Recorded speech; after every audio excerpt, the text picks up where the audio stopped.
Nababahala na rin daw ang Europa sa mga panghaharas ng China sa West Philippine Sea ayon sa Foreign Minister ng Germany.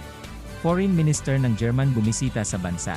Sumentro sa Regional Security at Defense Cooperation ang pagpupulong nila Foreign Affairs Secretary Enrique Manalo at German Federal Foreign Minister Annalena Baerbock. Ayon sa kanya, nababahala sila sa mga ginagawang panghaharas ng China sa mga barko ng Pilipinas at mga Filipino fishermen sa West Philippine Sea.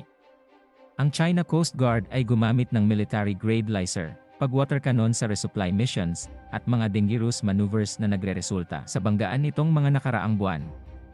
Labis silang nababahala sa mga kaganapang ito, dahil nakakaapekto ito sa kapayapaan ng rehiyon. Dagdag pa niya, malaking paglabag umano ito sa international law at sa United Nations Convention of the Law of the Sea.